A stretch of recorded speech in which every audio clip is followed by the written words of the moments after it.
एक है तो सेफ है. इथंपासनं ते बटेंगे तो कटेंगे. भाजपकडनं सध्या या घोषणा मोठ्या उत्साहात देण्यात येत आहेत.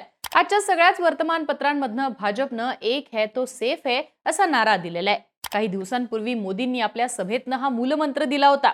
त्यानंतर आता महाराष्ट्र भाजपनं एक है तो सेफ है असा नारा घराघरात पोहोचवण्यासाठी कंबर कसली आहे. पण एक है तो सेफ है हा नारा नेमका काय आहे, तो किती इम्पॅक्टफुल ठरू शकतो आणि या नाऱ्यामुळे महाराष्ट्रात भाजप खरं सेफ होऊ शकते का, समजून घेऊयात आजच्या व्हिडिओतनं. नमस्कार, मी आरती आणि तुम्ही बघताय बोल भिडू. मूळ प्रश्न, बटेंगे तो कटेंगे आणि एक है तो सेफ है हे नारे नेमकं काय सांगतात? भाजपच्या हिंदुत्ववादी लाईनकडनं सातत्याने बटेंगे तो कटेंगे असे नारे दिले जात होते.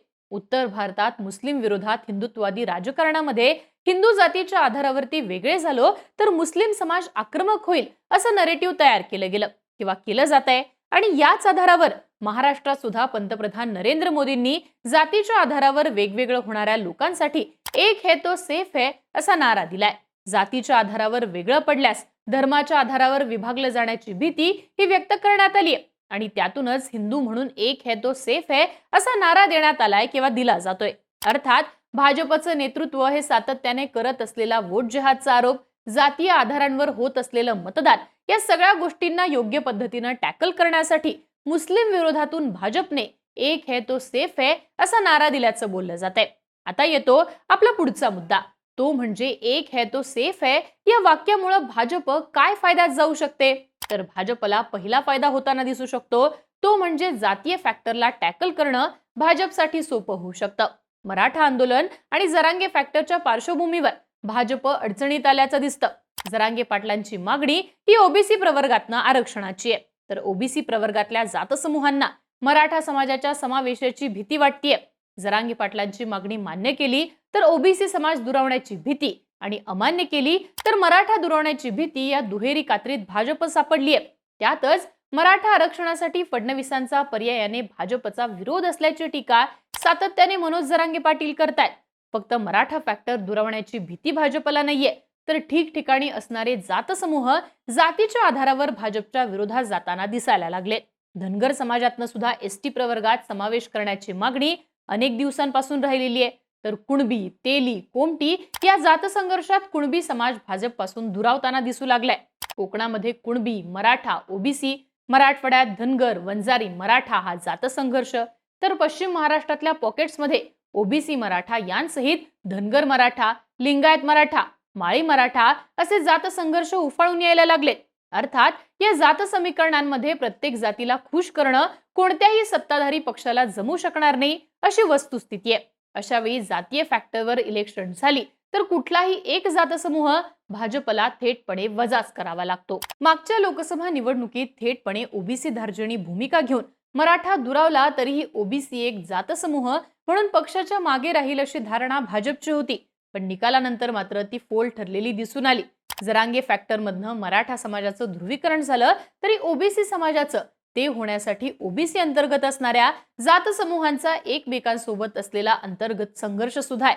थोडक्यात जातींची भूमिका घेण्याची वेळ आली तर भाजपला मराठा, कुणबी असे संख्येने अधिक असलेले जातसमूह वजा करावे लागतात, जे कधीच परवडणार नाही. पर्यायानं हरियाणाच्या निवडणुकीनंतर महाराष्ट्रात भाजप नॉन मराठा राजकारणाची अंमलबजावणी करेल असं बोललं जात होतं.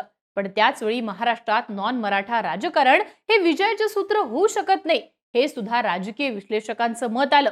अशा वेळी सगळ्या जाती धर्मांमध्ये असणारा कॉमन फॅक्टर म्हणून भाजपला हिंदुत्वात पुढे आणणं सोयीचं ठरतं.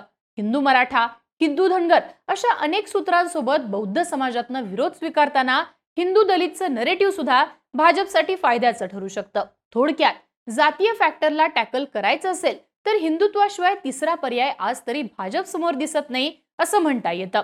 आता एक है तो सेफ है या नरेटिव्हमुळे भाजपला होणारा दुसरा फायदा सांगता येईल, तो म्हणजे मुंबईच्या बेल्टमध्ये ठाकरेंच्या सहानुभूतीला टार्गेट करणं. उद्धव ठाकरे आणि शरद पवार, विशेषतः उद्धव ठाकरेंनी महाराष्ट्र धर्माची जोड आपल्या राजकारणाला दिलेली आहे. गुजरात धार्जिण्या भूमिका भाजप घेत असल्याचं सातत्याने आरोप झाल्यानं भाजप आणि सर्वसामान्य मुंबईकर यामध्ये दुही निर्माण होताना दिसतीये. मुंबईतल्या मुस्लिम मतदार हा भाजपसाठी कधीच अनुकूल नाहीयेत. अशातच मराठी मतदार जर दुरावले तर भाजपला मुंबईच्या मैदानात मोठं नुकसान होऊ शकतं.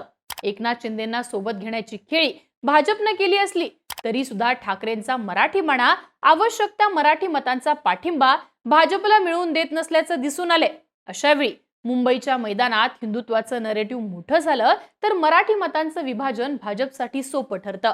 उत्तर भारतीय मतांचा मोठा आकडा मुंबईत आहे.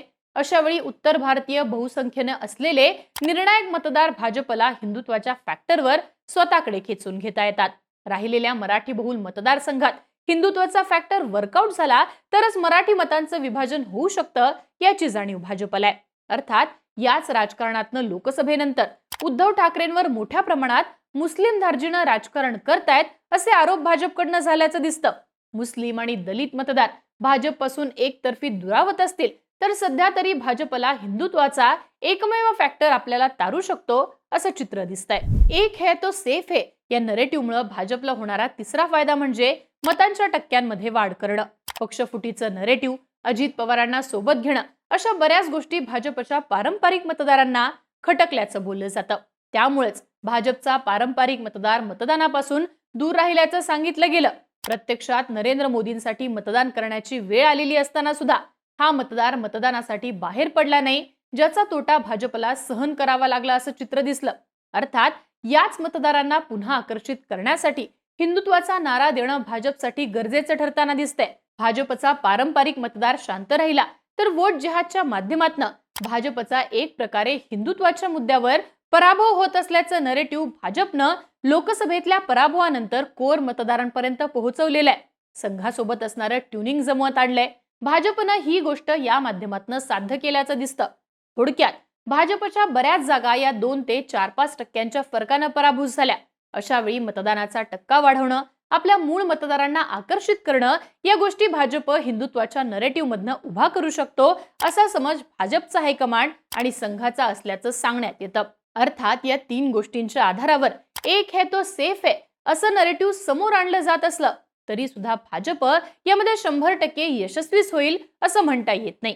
या नरेटिव्हमुळे मुस्लिम मतदार जो काही प्रमाणात भाजपकडे सुद्धा जातो, भाजपचा घटक पक्ष असणाऱ्या सेनेकडे जातो किंवा विशेष करून अजित पवारांच्या राष्ट्रवादीला विजयासाठी ही मतं आवश्यक वाटतात ती दुरावताना दिसतात. तर दुसरीकडे महाराष्ट्रात कधीच 1993च्या दंगलीनंतर 1995च्या झालेल्या निवडणुकांचा अपवाद वगळता धार्मिक राजकारणाकडे महाराष्ट्र झुकलेला दिसत नाही. मूळतः कांदा बेल्ट, सोयाबीन बेल्ट, कापूस बेल्ट यापासून ते जातींचे बेल्ट इथे निर्णायक ठरताना दिसतात. आता भाजपचा लोकसभा निवडणुकीत सुद्धा हाच परफॉर्मन्स दिसून आलाय. त्यांना याचा परिणाम दिसलाय. तरी सुद्धा भाजप हायकमांडसाठी जातीच्या राजकारणाला टॅकल करायचं असेल तर धार्मिक राजकारणाशिवाय अन्य पर्याय नसल्यानंच एक है तो सेफ हेचा नारा दिला गेलाय असं बोललं जात आहे.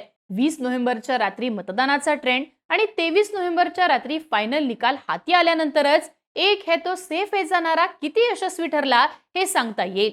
तुर्तास तरी वेगवेगळ्या समस्यांचं उत्तर हे भाजपला एक है तो सेफ हे हा नारा आहे ह्याच्यामध्येच असताना दिसतंय. भाजपला वाटतंय की ते त्यांना तारू शकतं. तुम्हाला काय वाटतं? या नाऱ्यामुळे भाजपला विधानसभेला फायदा होईल का?